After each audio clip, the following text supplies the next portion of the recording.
second. We should be able to hear you now. Can you hear me now? Hey, Will, how's it going? Good morning. Good. How are you? We're very tired, but very good. Happy to have you. I am delighted to be here. I'm sorry that I had to not come in on Tuesday, but it turned out that I had to do voiceover looping for Eureka. Oh, nice. Awesome. All right. Well, that's okay. We understand. You're a busy man. We're glad you could call in today, though. That's awesome.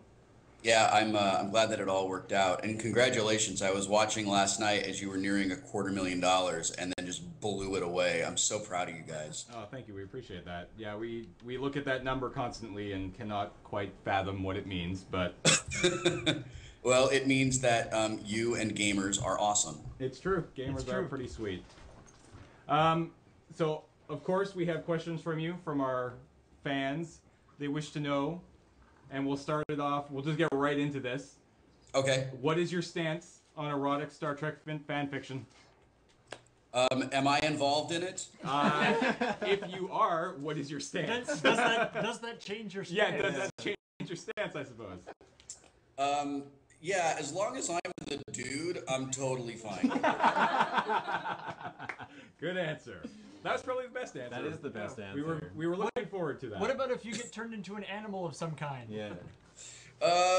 Yeah, I mean, I guess if I could be like a Klingon Targ, you know, from home when Worf was a boy. All right. Went straight Yeah. into really weird territory. I sort of fear like we've backed ourselves into an incredibly uncomfortable corner. I'm glad we started it off right then. We can just dig up for the rest of the conversation. And then another thing that we're going to ask you, we'll wait till the end, but we had a challenge come in this year. For every fact we collect from our guests, we get $5. Awesome. So at some point, we will need to get a fact from you. It can be anything. It can be about animals. It can be about you. It can be anything you want. All right. So you can. Can I give you 5 facts? Absolutely. Okay. Fact number 1. You writing this down? I am now. Ready? Are you Yeah, ready? Ready. Fact number 1. My wife is lactose intolerant. All right. Fact number 2. My first computer was a Texas Instruments TI-99-4A. Nice. Fact number 3. In my spare time, I brew my own beer. Fact number 4.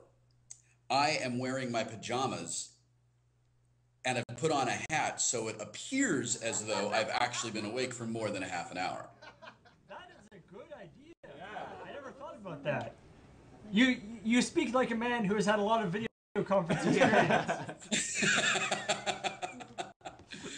Fact number 4. I have 2 projects that will be released in 2012 that are so unbelievably awesome. You will say to yourself and the person next to you, he wasn't lying about that. These are awesome projects. All right. And fact number 5. 6, actually. You've already given us 5. Oh, really? Bonus fact. There's a pumpkin sitting just on the other side of my computer. Wow. All right. How old is this? Oh, well, there it is. Oh, hold on. Oh, we missed Oh, it. we Can you missed show it. us again, Will? Nice. It's pumpkin time. Pumpkin time. All right. Well, that was a lot of facts. We appreciate that. I'm happy to provide you with facts. All right. So maybe some serious questions now. Maybe. How did you originally get to be involved with Mike and Jerry from Penny Arcade?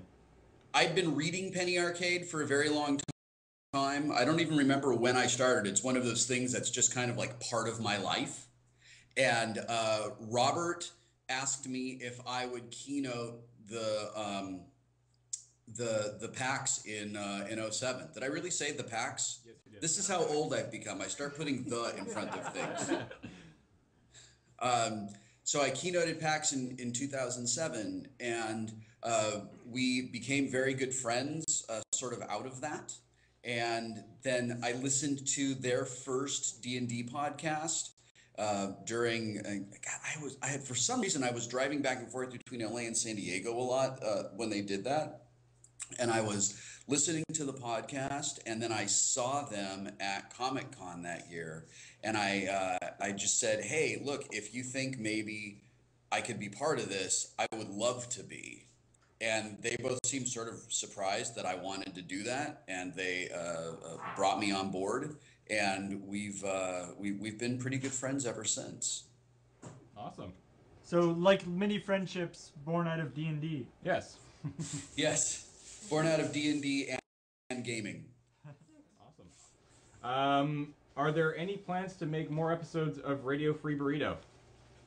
I'd really like to. I have a new office, and my new office has hardwood floors and an aquarium in it, and it's kind of loud.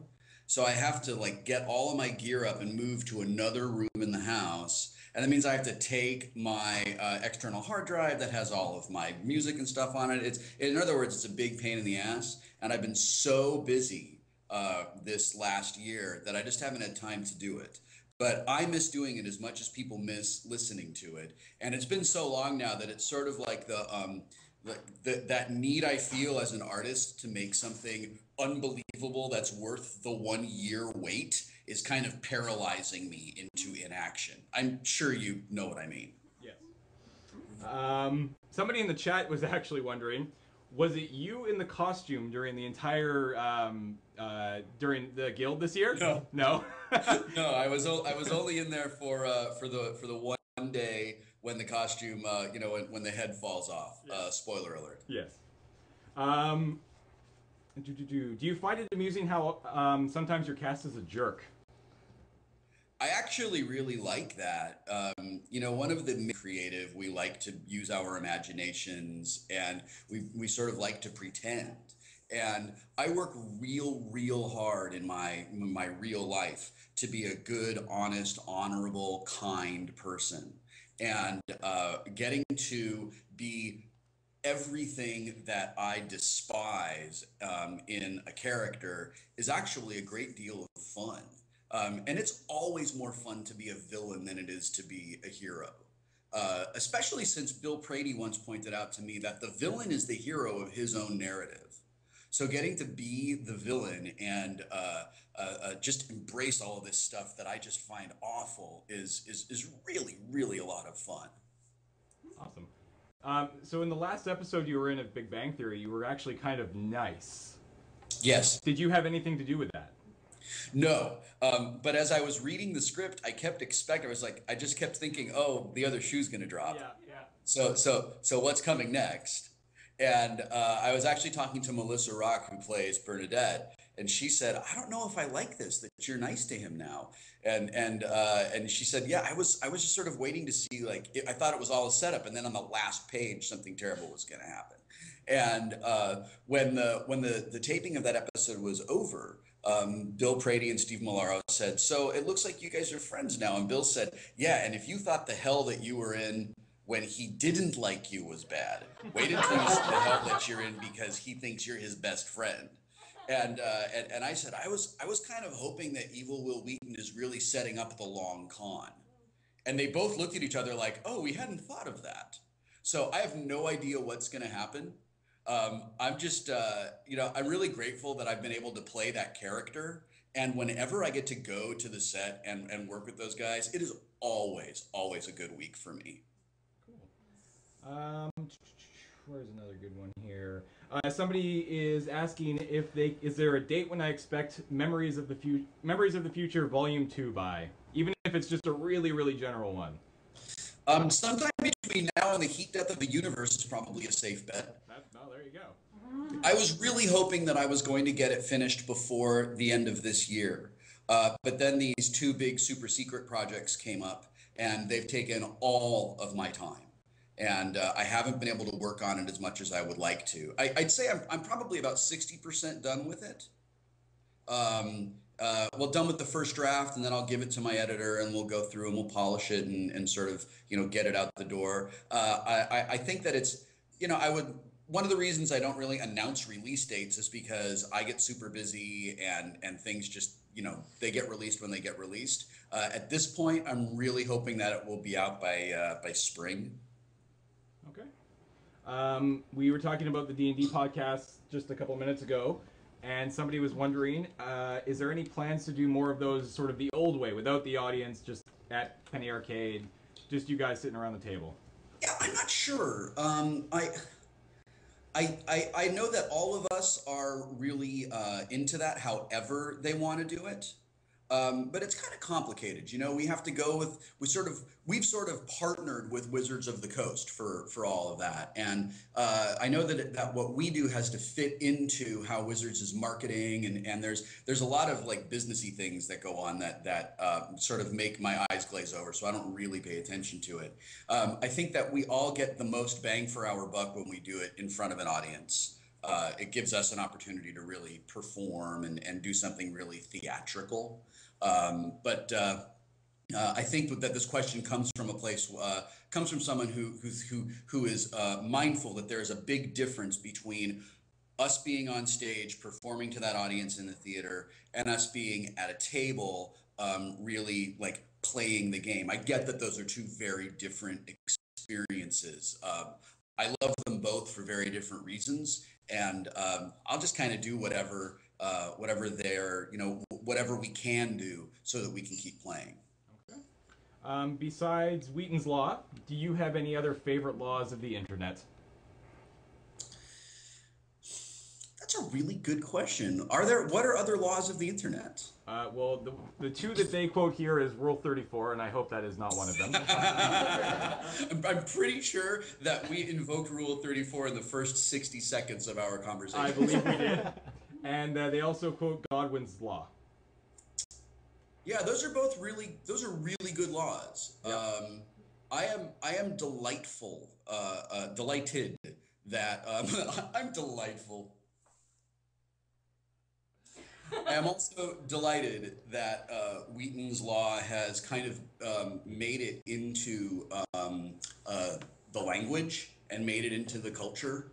And I hope that that it continues to make its inroads and that people really embrace it and use it, live it by example, as opposed to being. I want people to be proactive with it. Like, I choose not to be a dick, rather than using it in a reactive sense, saying to someone else, hey man, stop being a dick. And I think that will make the internet a more cat-filled and Rule 34-filled kind of place.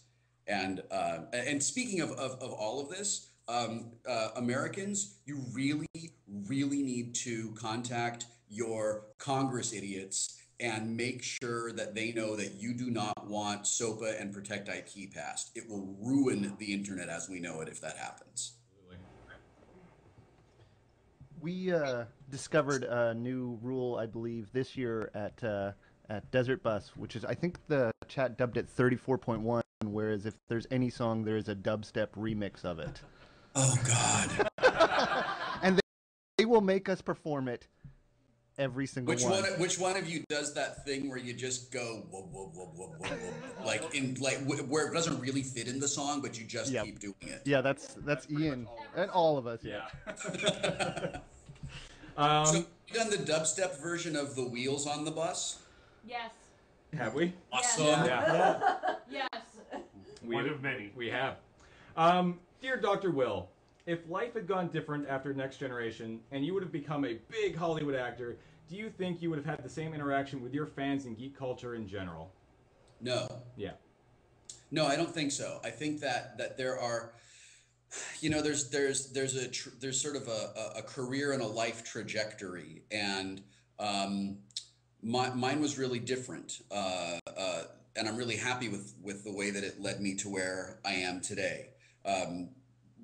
One of the main reasons, I talked about this in my book Just a Geek, and I've discussed this sort of when I've done some public speaking, but one of the big reasons that I went to work for New Tech in the Midwest when I was 18 and had just left Star Trek was because I kind of felt this thing starting in me where I was sort of like I was kind of getting like involved in like the lame bullshit of Hollywood. You know, I was never, I was always a real geek at heart. So I was never like going to parties. I was never like, you know, engaged in all of the like risky behavior that kind of that ruined Corey Feldman's life and claimed River Phoenix's life. Like that was never part of my life. But that like, I don't know, I felt that like, don't you know who I am kind of thing starting to well up inside of me when I was around that age. And it appalled me. And it was really, and I thought there's something really wrong with me. And I remember writing in a diary at the time. A diary is kind of like a blog before a blog existed and no one reads it but you, which is sort of like a blog today, except it was in a book. And I wrote down that I was looking in the mirror and I didn't like the person that I saw.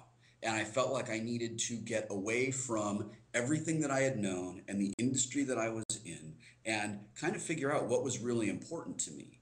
And in doing that, I sort of pulled all the momentum out of my acting career, which had me on a trajectory that you know, was, I don't know if I would have been like a big super mega star, but I was definitely on my way to being a successful, steadily employed actor. And then it sort of pulled me in a different direction. And then when I worked all of that stuff out, I figured out that I really loved being an actor, really loved being creative. I came back to LA. I went to acting school. I was in a 5-year drama program. And then I met my wife and my future kids. And those things fundamentally changed my life and really made me the person that I am today. So I'm, I think that, you know, there's people who really believe their own hype.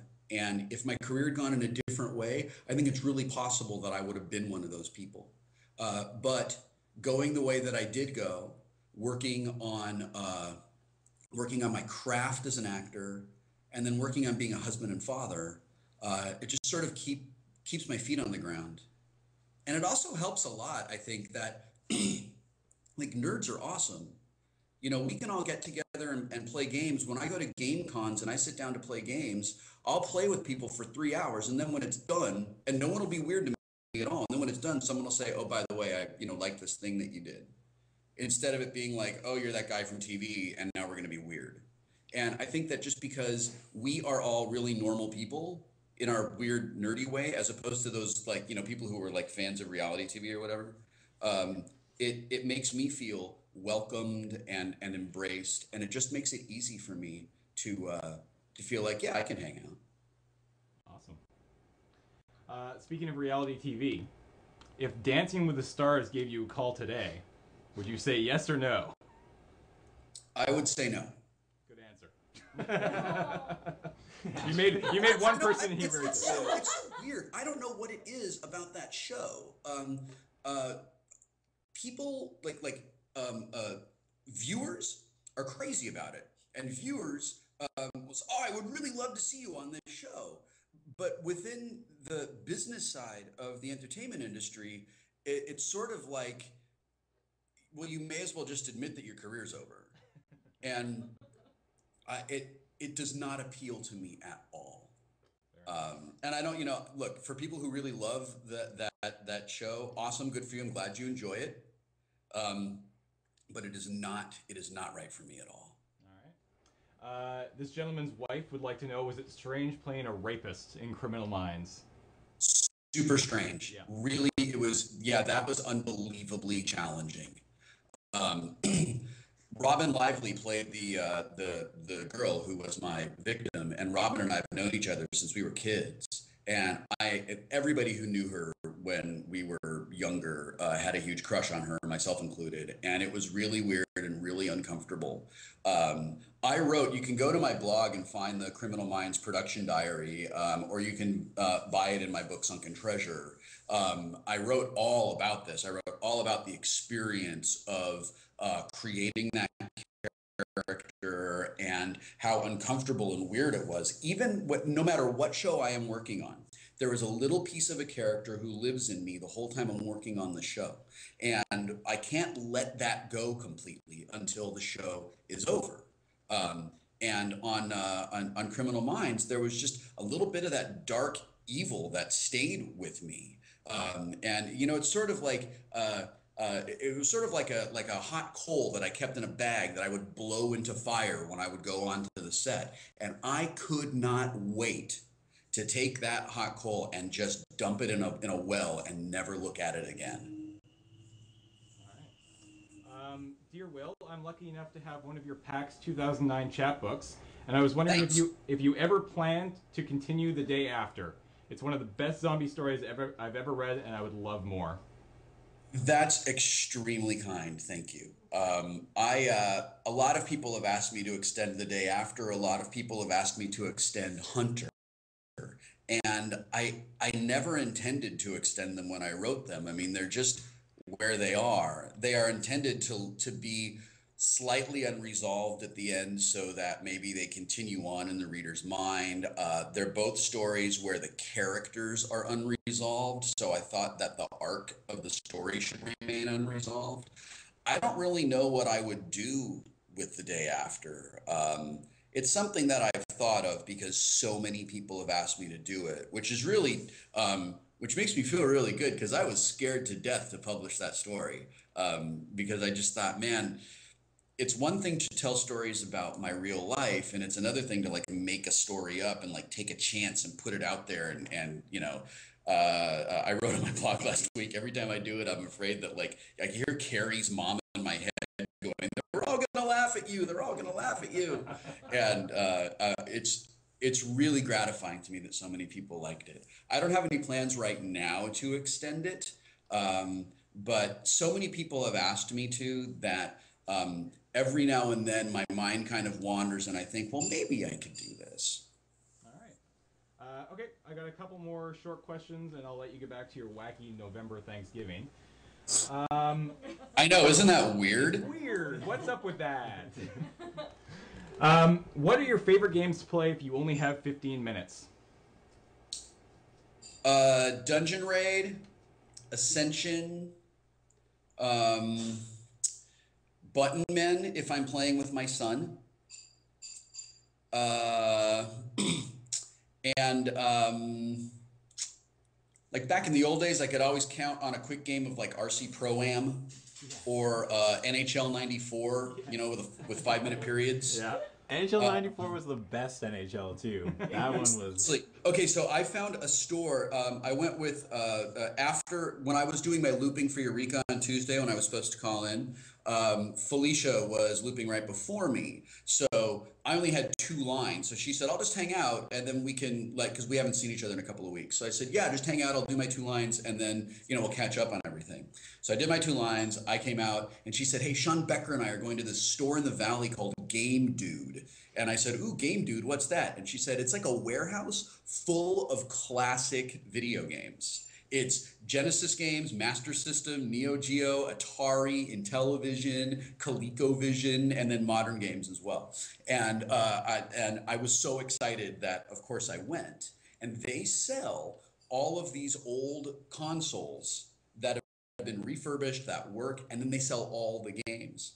And one of the most expensive games, and as far as I could tell, the most expensive sports title was NHL 94, because that's the one that everybody wants to play. It's legit.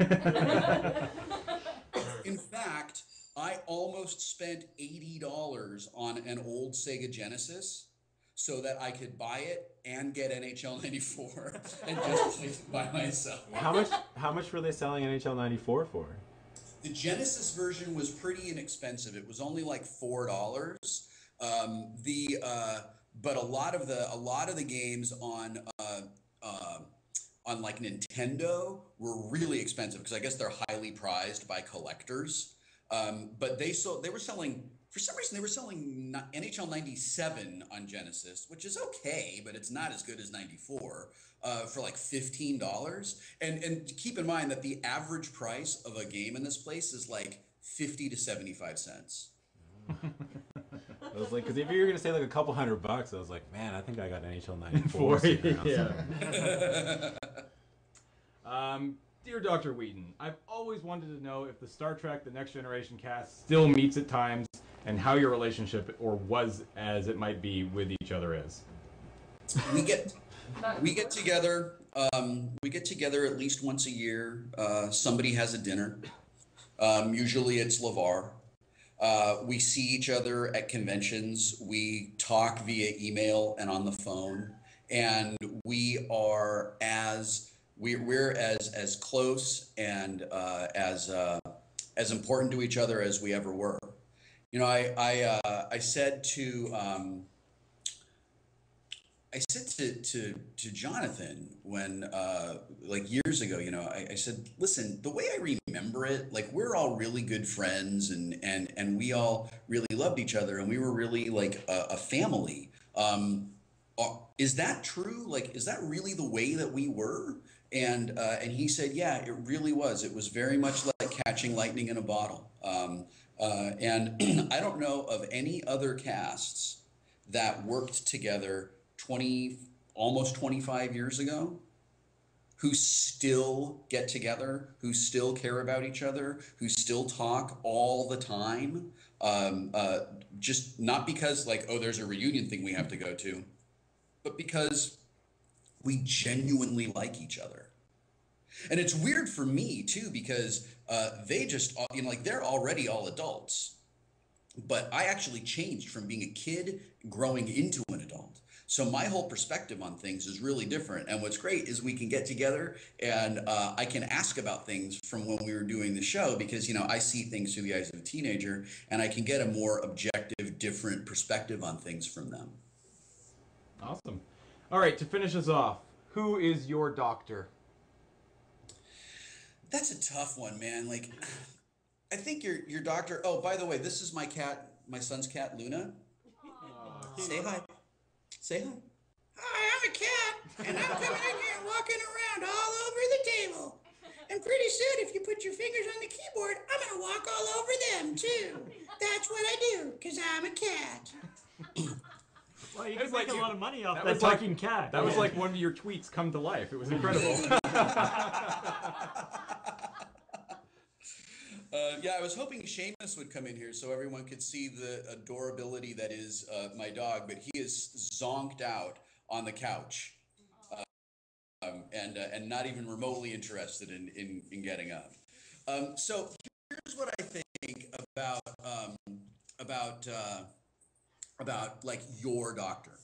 Your doctor is always the first doctor that you see. You can't help it. That's the doctor who like introduces you to Doctor Who, and he's that guy that carries you through all of the different stories. So for me, my doctor would be Tom Baker, because I started watching Doctor Who on PBS when I wasn't even 10 years old, and it was weird, and it scared me because it was like, you know, back in those days, kids, we would have this thing called UHF. And it was an antenna that sat on top of your television. And it never really came in very well. And it was always kind of fuzzy and strange. And it added this element of like weirdness to anything that you watched on UHF. So like Doctor Who, Dark Shadows, The Prisoner, those are all like British shows that I would watch on UHF. And it terrified me. Having said all of that and having sworn fealty to Tom Baker, Tennant's my favorite. I think a lot of that has to do with the writing of a lot of the episodes that he was in, and I absolutely love Matt Smith's take on the character as well. It's kind of like, you know, there's so many things that we nerds get into holy wars about, and like whose doctor is the best doctor, I think is one of the least productive.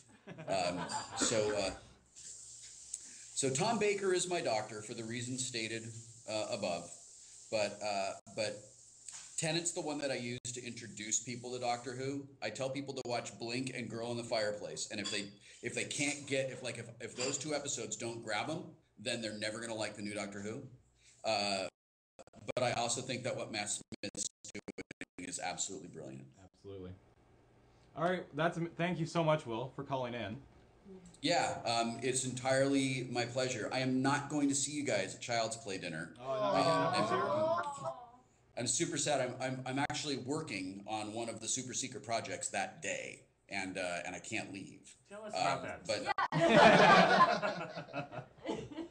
But have a great time.